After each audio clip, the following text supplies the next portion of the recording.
job, John. Even though there was a little bit of a glitch. I might add that I'm sure that most everybody's home right now. You got a much better CD player than we have. We bought that CD player when we were still 35 West Broadway. And Red Lines, I don't know, Passion Day, whatever, had a yard sale. They close the streets off and then there's all kinds of activity. Remember that? Yeah, the fair, street fair. Yeah, street. Somebody had that player that we use, combination CD and cassette. And I think the church maybe paid $5 or $10, maybe $15 for it. And that's how many years? Huh? Long time. That is probably been about 15 years since we bought that.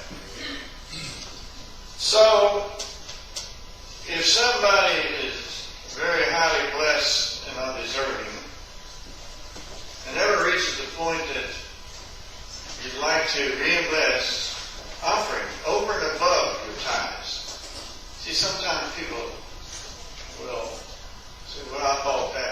That takes care of my tithes. I supply the church with a cassette for CD player. That takes care of it. No, that's the offerings that you bring. So if somebody cares to bring an offering, now, we're still antiquated enough that we still have cassettes. Boy, that's all the time, ain't it? Right now, there are many kids that have no idea what an 8-track is. And I remember when they were the hottest thing since 4th of July firecrackers. Right? So, eventually, we'd like to switch over to what we take, we put on CDs or DVDs, however you want to say it, that little thing. I'll say it like Linda Tool sets records. I don't know, CD or record to her. Doesn't matter if it's a movie or music. So that when we send them to Kenyon for them to use, it's less bulky. But we still need something that we can still play cassettes because we don't need anything for cassettes. Art? CD and DVD players. You got one? Yeah. A newer one? Yes. Was that the new one that just spitting? No. No. That's the original. The original. The antique. Right. Okay. Today we want to make the announcement. I don't see a Rose here, but we had a little child born this week. Tuesday. Kira Dawn was born to Becky Gladfelder. Matt, yes, he was involved. Matt. Tuesday, and the baby was 7 pounds and 2.5 and 18 inches long. Boy, I'll tell you, isn't that wonderful? 30. Okay. Typically, when I was raised in the Church of the Brethren, they had what they called it a cradle committee. And that always on a Sunday they'd put a rose. One Sunday following when a child was born. So there's the rose. Okay?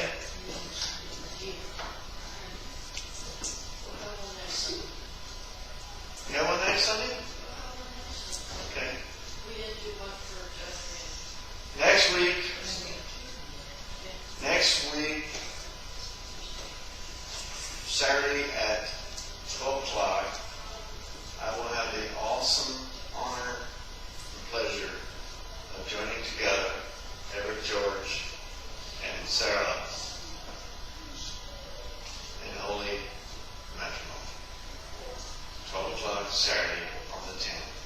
And Sunday is for Mother's Day.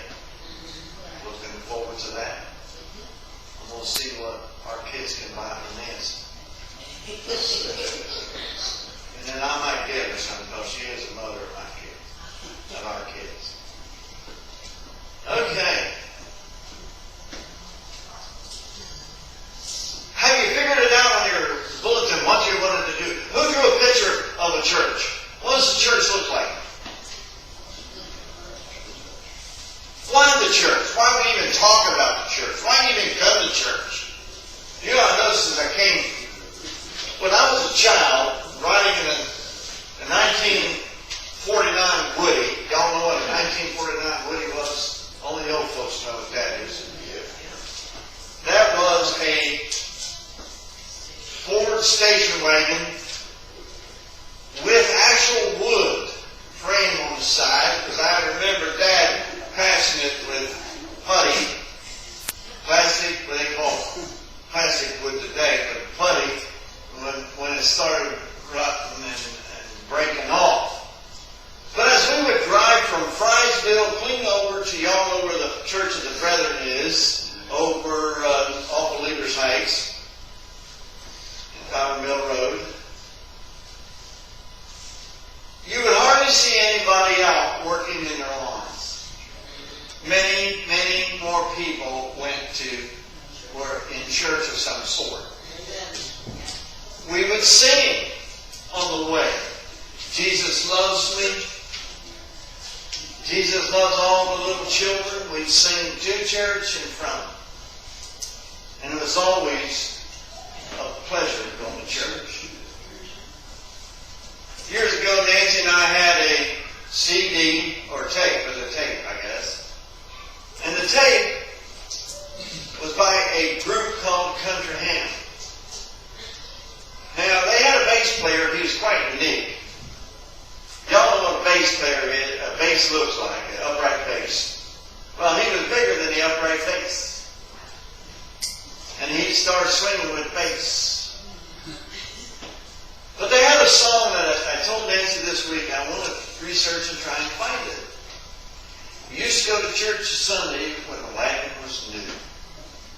Well, that old Woody station wagon wasn't very new.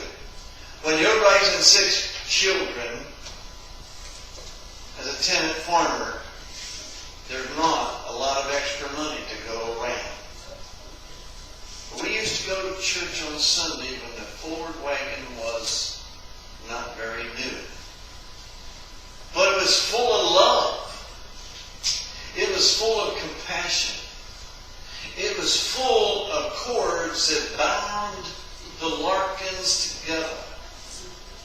This very day, with Mom and Dad gone, my brother Carson and my brother Donald, even today, there's cords, there's bonds there.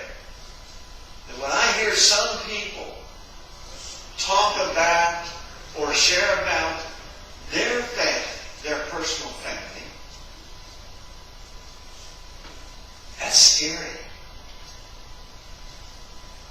I can't imagine living in a world that I couldn't at any moment call one of my brothers and my sister with a problem and they not be there. I can't imagine going to a wedding or even a funeral and my brother and sisters show up or don't show or do show up and don't talk. I just can't imagine that. And one of the things that I'm working with Elizabeth is when you talk to somebody, look at it. Look at your eyes. Look at my eyes. You got pretty brown eyes. Use them brown eyes to make connection. And just the way we come together here since 2007 in this church, bound together with cords of love. I say bound together with cords of love.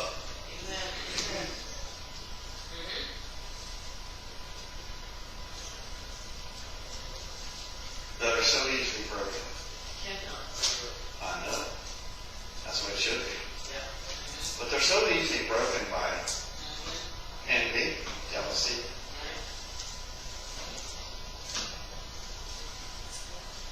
Smart mouth. Finances. Anger. So easily broken. That's why towards last when we were messing around with fishing and boats and things, we got nylon corded ropes, nylon ropes. Because they held better than the hemp ropes. So that's what we have to do as a church. Come to the church in the wildwood oak. Come to the church in the dale. No other church is so sweet and sound as a little brown church in the day. Come to the church in the valley. Oh, come to the church in the dale. No other so fine as a little brown church in the dale. Come together. Now, okay, Richard, you got something drawn you want to show. You were a bit vocal there with it, and what did you draw? So what did you write down?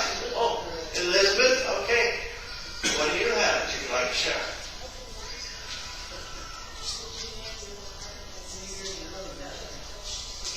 Okay. What is it? Speak up so I can hear it. Yeah? Two hands that are together and then put together in a heart. Like 2 hands and a heart. All right.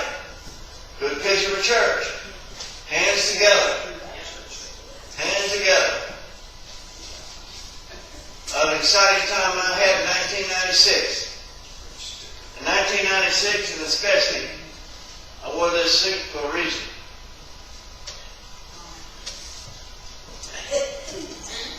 Have a picture preaching under a sycamore tree in Butere, Kenya in 1996.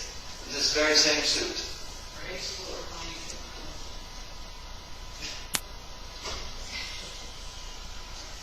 Praise the Lord is right.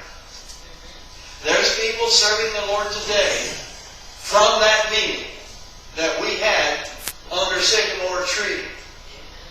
And they said, Bishop, we have to fix it so it's nice for you. We will put up a tarp. And they brought this tarp out and they strung it between some trees and fastened the sycamore tree. And it had so many holes in it, it looked like it was shot from a gun. A couple of shotguns using the tarp practice. That one would have been a mess.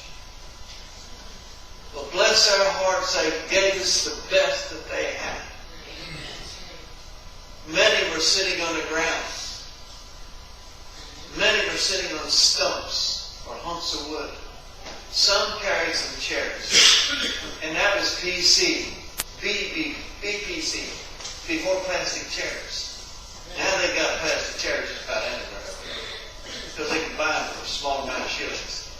But there they were crowded. They were just all crowded around this sycamore tree. We had church. Amen. We have church. Why church? I want you to write this down on your space in your bulletin. As Brother Richard just read, the church meets regularly. And Sunday morning, if possible, some churches have 2 or 3 services. But why church? Because the church needs to meet regularly. Needs to meet regularly. And as I alluded to when I was a kid going to school, church, when we left this morning coming over here, and you all know where we live, it's just a short distance, it's a little over 3 miles. There were more people out and not in church than there were in the 3 churches we passed and this church. There are more people out there. Some working their yards, doing whatever.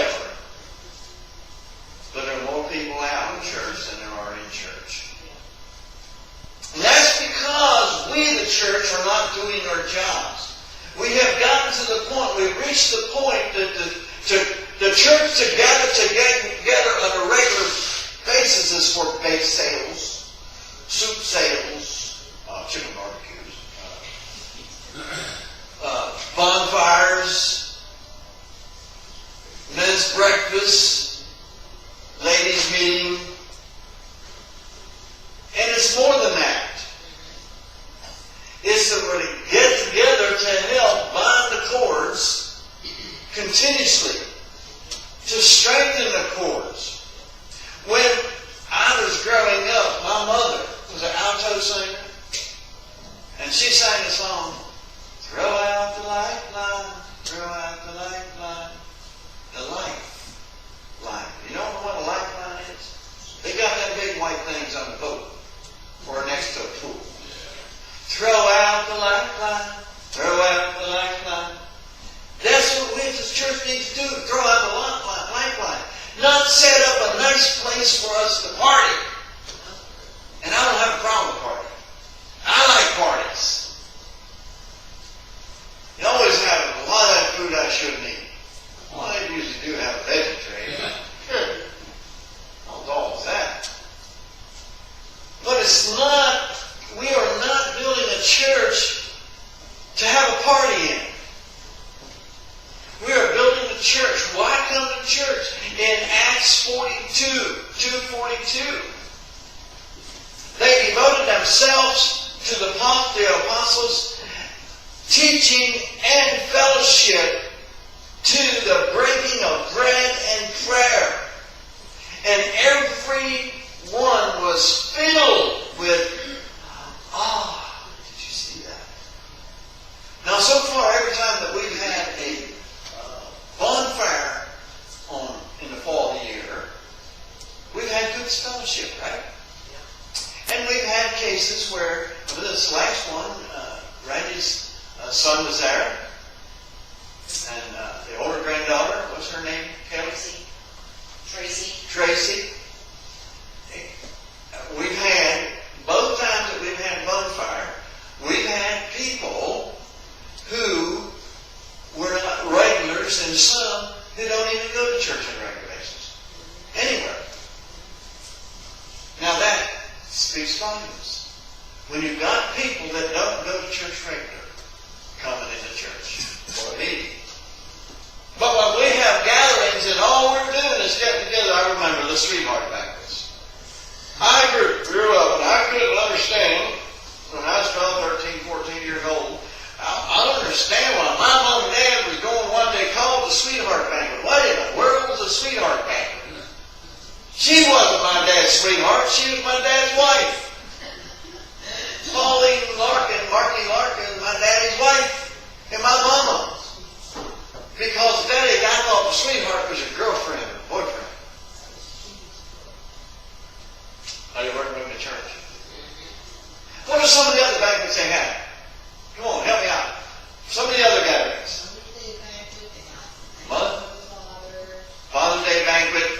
I like the Mother's Day banquet because then they had the father's feet put on the banquet, the dads, the males. And then the Mother's Day banquet, or the Father's Day banquet, and that Children's Day. I'm just tickled to death that Tyler's here today. Because the Keeners brought him. You're not driving yet, are you, Tyler? So he's not driving, so he didn't drive him here. And surely didn't walk from Red Line. Yeah? In Kenya, they'll walk that far for church. But we're not in Kenya. We can't be compared to that. The only thing that should compare us is our love for God. Their love for God and our love for God should be the same, with cords that cannot be broken. And so as we read this, everyone was filled with awe. And many wonders and miracles and signs were done by the apostles. And all the believers were together and had everything in common. Now, when you look out in the parking lot, It's not full of Fords. It's not full of Chevys. It's not full of Hyundais or Hyundais or Saturns. But it's got cars. They are cars. So we are on accord, or we together, that we drove vehicles to church. It matters not who gets the credit of what happens and takes place in the church that causes miracles. It matters that it gets done. It matters that those of you who are here today had a vehicle to get here in. Now sometimes in our vehicle on the way to church it becomes exciting. And sometimes, just sometimes, you think, man, why do this? I'm sure Lane is not as far to drive here for us as it is for Wendy. And by the way, when's the last time one of you told Wendy you loved her? When those kids. The heck that she has to go through. And the distances she has to travel now herself since the others went west. And not like the guys on The Voice and the gal. We love you. We loved you since the first time we saw you up there on that stage. Okay, tell me what you mean by love. But when you tell Miss Wendy, the traveling, you love to see her here, if you don't feel comfortable in saying, oh, we love you, say, we love to see you here. I'm always excited when I see her come through the door of those two girls. Amen. Fantastic. When you know historically what has taken place in that family, and you see them come through that door, hallelujah! Amen. I'm excited when I see Kim here. And I know the hell that she's going through. Pastor, you shouldn't talk like that. We're church. Even though we don't agree, I got dark hair, she's got red hair. We're different. And we are going to be different. Some of us got short tempers. Some of us got long tempers. Some of us got lasting tempers. Hey, well, if you're patient, you won't have a temper at all. Well, then why did Jesus go in the temple and upset the table? Why did Jesus go in and clean the pews? He showed temper. He's angry. You made my father's house a den of what? Thieves. He was upset. So there's times that some of us have shorter fuses than others. Did you ever light off a firecracker? Especially the illegal ones that have been brought from the west or south. And you set off that fuse.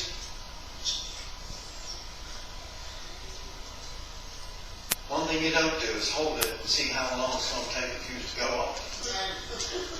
What's the first thing you do when you set that fuse? Get rid of it. Get rid of that baby. Don't do like I did when I was about 11 years old. Mom and Dad had just got back from Florida. I couldn't go because I was too old. Didn't have room. 1956, two-tone, blue Ford station wagon. Mom and Dad went into the nursery, into the grocery store, and myself and the younger kid were there, and we noticed these little fingerling firecrackers, I think. Cool. So we took the cigarette lighter, we call them cigarette lighters, and I don't know what y'all call them now, cigar lighter. We took the cigar lighter, and I lit one of them, and I went to throw it out the window, and the window was up.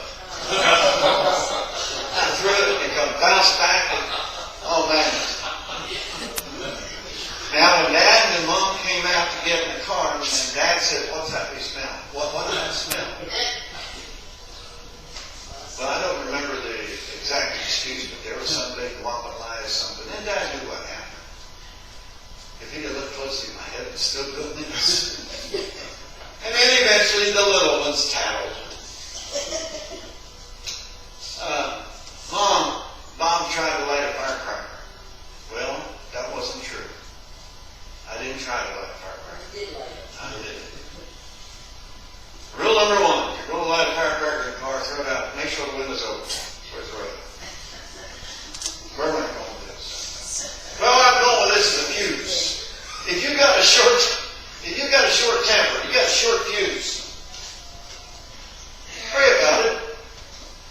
going to have short tempers. You're going to be around people who can't control, who have trouble controlling their temper. Just like that, you're upset with something he said. Bang! Why are you mad at me? I'm not mad at you. I'm not angry. I'm upset with what you said, but I'm not mad. So some of us have short fuses.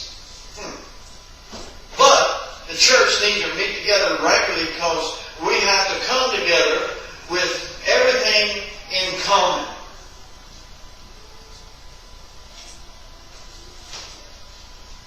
What's the next verse say? Verse 45. Somebody read it. Selling their possessions and goods, they gave to everyone as he had need. We have been raised in the last century. Get all you can all you get. It's hooray for me and Samuel with you. Does that make any sense to anybody? I'm going to get it all together for myself. After all, I work hard. I'm the one that goes to punch that clock day after day in that stinking hot, sweaty old factory. I'm the one that climbs up in the seat in that big old Mackin or whatever it is and jam those gears and spend all week long with a bunch of idiots running around in little four-wheel cars and trying to cut me off. I'm the one who has worked in the hospital hour after hour. Most people like what you do for them. Most people are generous, Carol. But then there are some people, they are regular pain in the tush. No matter what you do for them, they're still grouchy. No matter what you do, they want to raise Cain.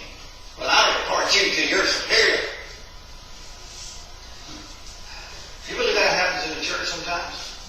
Yep. No matter what happens or what they do, they have a problem. No, I report to you. We're reporting to Jesus. Number 2. The church has to have a defined structure. A definite structure, a divine structure. Without the structure of our body, as church believers, we just, a lot like that too. They come out in globs. Instead of coming out and being effective, we come down in globs. We live our own little groups. Now some people call them cliques. The church has cliques. This church don't have cliques. There's not enough clique here. There's not enough clique. I open my gun safe, and I always make sure that I don't have a loaded gun in my gun, and many of my guns in the safe. But as soon as I open my gun safe, if Quentin is alongside of me, he reaches down and clicks every trigger and gets his finger. Click, click, click, click. You got to have enough to go click, click, click. We don't have enough people to be clickish in here. A little clannish. Keener's always together. Because there's 4 of them. That's clannish. But there's a difference between clannish. The Larkins are always grouped together. It's not clickish, it's clannish. We're the clan. We are the clan. Okay? The New Testament church teaches us the Scriptures and that we are to be together. Number 3, somebody go to Hebrews 13:17. Hebrews 13:17. The church provides authority, number 3. Are you writing these things down? The church provides authority. Some people don't like authority. Time after time you'll see on the news or in the newspaper or something like that so-and-so got in trouble because they don't like the authority. They don't like authority figures. They don't like people who are in charge. person's in charge, but if you're in that group, you just got to go along with it until the time where you can either vote out who's in charge, or that charges, or you can play like a goose and get the flock out of there. Just get away from it. But we are under authority. Man is the head of the house. Christ is the head of the church. And God is the head of Christ. Amen? Somebody read Hebrews 13, 17. Obey your spiritual leaders and do what they say. Their work is to watch over your souls, and they know they are accountable to God. Give them reason to do this joyfully and not with sorrow. That would certainly not be for your benefit. There's two types of authority. Authority with compassion and authority without compassion. I'm going to say that again. There's two kinds. Authority with compassion and authority without compassion. Think about that.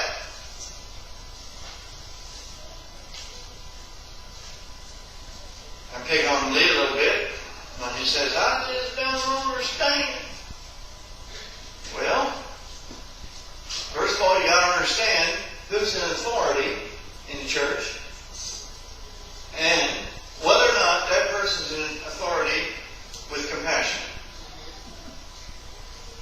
So the church provides authority. Colossians 3, 12, 13, and 14. Somebody turn there.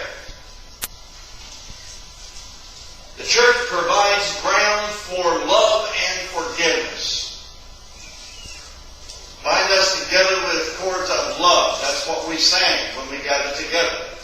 Of love and forgiveness. Bind us together with cords that cannot be broken. Of love. But don't forget forgiveness. Well, if you knew what they did to me, you wouldn't forgive me either. Yes, I would. I had to. I had to back up many times. I remember a time when I said I wouldn't wear bell-bottom pants. No way would I wear bell-bottom pants and sandals. Well, I did. Later. Yeah. Somebody's ready to read Colossians 3, 12, 13, and 14. You must make allowances for each other's faults and forgive the person who offends you. Remember, the Lord forgave you, so you must forgive others. And the most important piece of clothing you must wear is love. Love is what binds us all together in perfect harmony.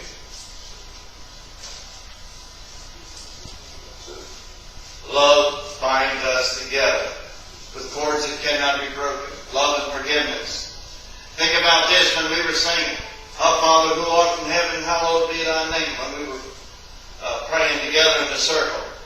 When you got to the part, forgive us our debts as we forgive us debtors, how many of you kind of thought about which one should I say? Forgive us our debts or forgive us our trespasses? Which one do you think it is? Which one do you think I should say? Because I said, why not forgive our debtors?